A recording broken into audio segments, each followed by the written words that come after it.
Hi everyone, I am Arul Kumar, working as Assistant Professor in Department of General Engineering, Kamaraj College of Engineering Technology. In this video lecture, we are going to discuss about the classification of sensors. Okay, so first thing, introduction to sensor. Sensor is a device which detects physical quantity and converts that signal into another signal. Okay, that another signal mostly is in the form of electrical signal. Okay. So, the first block is the physical quantity such as like temperature, pressure or displacement. That physical quantity will apply to the sensor, then the sensor will produce an output, that the produced output will given to the signal processing unit. We will see the signal processing unit in detail in the next slide. Okay. Then next the output stage. Okay. First thing, in the measurement process, the signal processing is a very important stage, because the measured physical quantity, the applied physical quantity will be detected and converted into electrical form. That electrical output is very low and it contains noisy and it is in the low magnitude level. We cannot be able to use it directly to the another circuits. Okay. So, we need to amplify that and we need to also reduce the noise contents in order to get the original information. So, that the first physical quantity will apply to the sensor, then the sensor output will be given to the signal conditioning unit. In the signal conditioning unit, the first step is the amplification stage. So, it increases the signal strength. So, with the help of the amplification, the produced signal, mostly the sensor output is in the range of millivolt to volt. Okay. It cannot be able to apply to the next stage. So, we need to amplify that. With the help of amplifier, we are increasing the signal strength. Okay. Then the noises in the sensor output will be removed with the help of filters. So, filter removes the unwanted noises present in the sensor's output.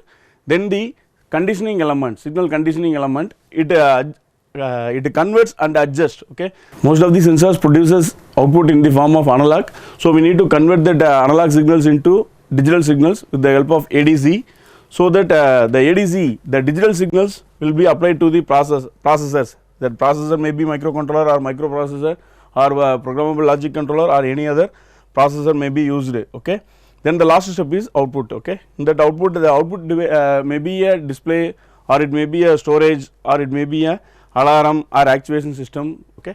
So, this is the overall signal processing flow. Why sensors classification is important? Sensors classification is very important, because sensors plays a vital role in most of the automation systems. Okay. It acts like it collects the information from field devices. Okay. So, if we know the classification of sensors, then only the engineers can able to select the easily select the suitable sensors for the suitable applications. Then it helps to understand the working principle of the sensors. This tree will shows the overall classification of sensors. The sensors may be classified based on the energy requirement, based on then the sensors may be classified based on the output, based on the contact and based on the measured quantity and based on the transaction principle. Okay. So, based on the energy requirement, the sensors classified into two types, one is active type and another one is passive type. Okay. Active type means it does not need any external power supply. Okay. It can able to generate the output power with the help of its own. Then the another one is the passive type. Okay. Passive type is the device which it detects and converts the signal, but it requires additional power to process that signal, physical signal. Okay. So, this based on the energy requirement, the sensor is classified into active and passive type. Okay. Then based on the output signal type, the sensor is classified into analog and digital. Okay. Then based on the contact, the sensor is classified into contact type and non-contact type. Then based on the measured quantity, the parameters which we are going to measure is based on that it is classified. So, the temperature sensor, pressure sensor, position sensor, flow, etc. like that we may classify the sensors based on the measurement quantity. Based on the transaction principle, the sensors are classified into resistive type, inductive type and then capacitive type and piezoelectric type. Classification based on energy requirement, the sensor is classified into two types, one is active and another one is passive. Okay, so in active it generates its own output signal, it doesn't require any external power supply. Okay, so it generates own output signal, it but at the same time in passive it requires external power. Okay, so here no external power supply is required. Then the examples are thermocouple. Thermocouple is a sensor which is used to convert the temperature into voltage. Okay, so here we doesn't need any external power supply to process that physical quantity temperature. Okay, then piezoelectric sensor. So piezoelectric sensor is a sensor which is used to measure mechanical vibrations into voltage. So it converts piezoelectric mechanical vibrations into output voltage. Based on the energy requirement, the sensor is classified into active and passive. Okay, then in passive type we require external power source. Examples are LVDT, linear variable differential transducer, which is used to measure the displacement of the object. Then strain gauge, the strain gauge is used to measure the strain level. Then the next classification is classification based on the output signal. Okay, based on the output signal type, the sensors is classified into two types. One is analog sensor and another one is digital sensor. Analog signals, analog sensor, so it provides an continuous output with respect to time, it produces an continuous output. Okay, like that it produces an continuous output with respect to time in analog sensor. But in the case of digital sensors, we get an output, discrete outputs like zeros and ones. We get a output like this, zeros and ones. It may be represented as on and off, or in binarily with the help of binary code also we can able to classify. We may represent it as ones and zeros. Okay, so based on the output types, the sensors is classified into analog and digital. Analog is it provides continuous output, in digital it provides discrete outputs. Okay, then it provides infinite values. Okay, because with the help of here we are representing the signals with respect to time, instantaneous time. So T1, T2, T3, T4 up to Tn. So like this with respect to time we can represent the signals with the help of infinite values. Okay, then here we represent the sensor output with the help of zeros and ones, binary information. Okay, so discrete it provides the discrete outputs with the help of binary values we are representing the output. The examples are here. The example is thermistor. Thermistor is a sensor which is used to detect temperature. Thermistor, from the name itself it is very clear, thermal plus resistors. With respect to the temperature value, the resistance value will get changed. The resistance value will be converted into its equivalent output voltage. Okay, with the help of Wheatstone bridge. That is it is a example for analog sensor, and it is a for digital sensor. The best example is encoder. The encoder is mainly used in speed measurements. Okay, in speed measurements mostly we are using an encoder. The encoder produces an outputs in the form of digital trains. Okay, digital trains means the output is ones and zeros, like that the continuous information will receive from the sensors, digital sensors. The next one is classification based on transaction principle. There are three types of elements are there in the electrical circuits. The first element is the resistive element, second element is the inductive, third one is the capacitive.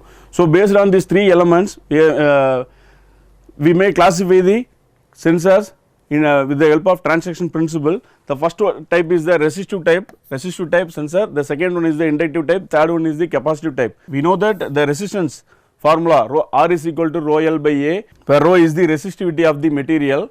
Okay, then R is the resistance, L is the length of the conductor in meters, and A is the cross sectional area. Suppose if you are applying some physical force or pressure or physical quantity into the resistive type sensor, the resistance the parameters like L or A will get changed. So by detecting the changes in the L and A, according to the changes in L and A, the output R will get changed. With the help of Ohm's law, we know the formula for output voltage V is equal to IR. So by changing the physical parameters, here the resistance will get changed. With respect to the resistance, the output voltage will also get changed. Here Wheatstone bridge will be used to change the unknown resistance into its equivalent output voltage. Okay.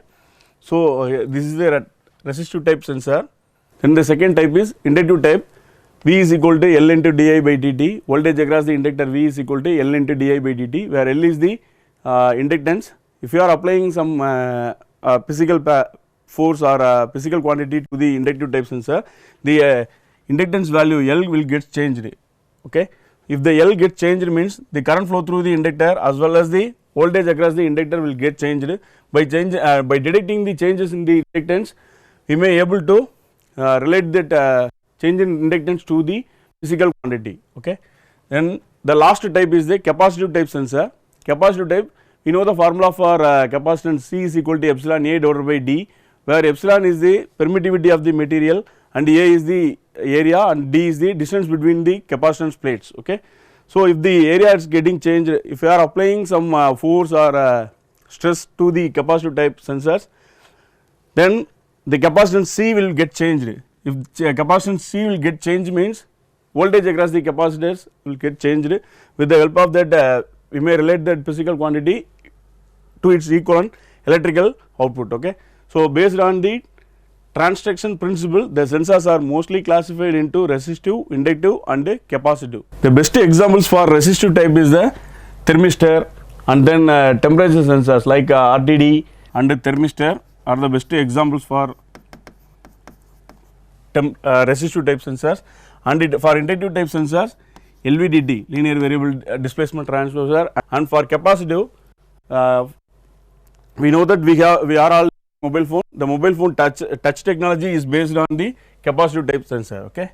So touch sensors, most of the touch sensors it belongs to capacitive type sensor. Classification based on the contact. Okay. Based on contact, the sensors are classified into contact sensors and non-contact sensors.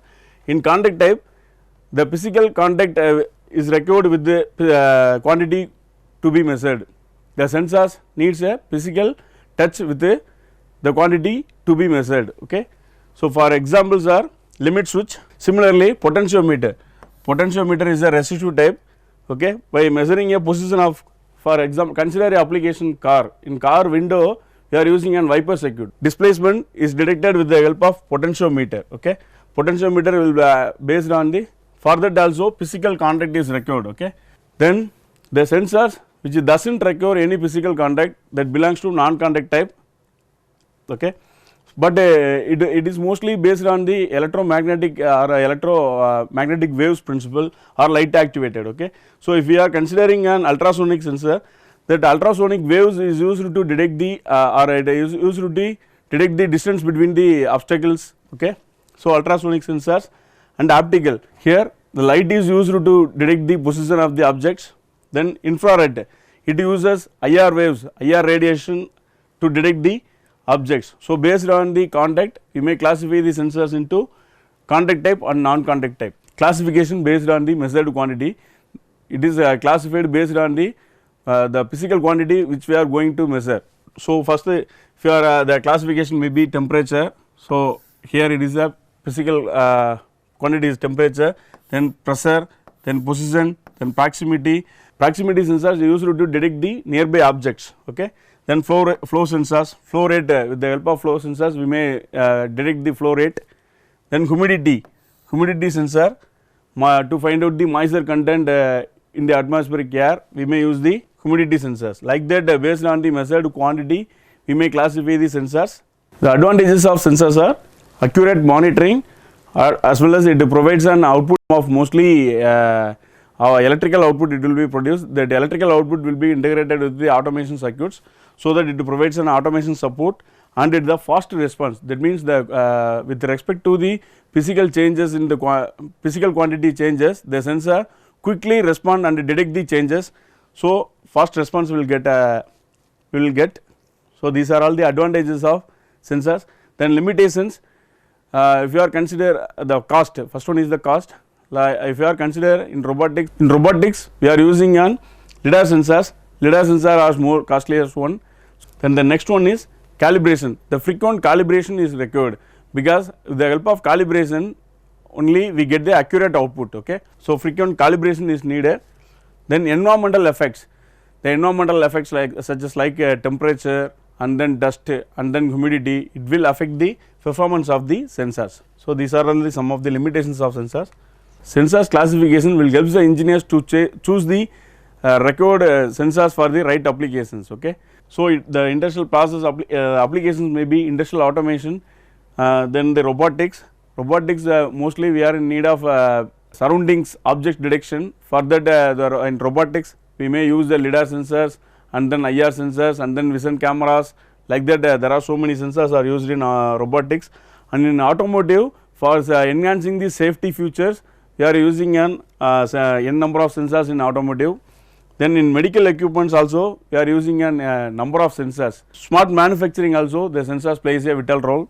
So, as a concluding remark, in this session we discussed about the sensors classification. Okay. First of all, we discussed about the sensor classification and the principles of conversion, then the output signal types, and then like that we have discussed about the sensors classification and the output signal types and the transaction principle type and the contact and non-contact type. So, by understanding the classification of sensors, the engineers can able to choose the appropriate sensors for the appropriate measurements. Okay. So, it helps the engineers to choose the right sensors to the right measurement. So, thank you.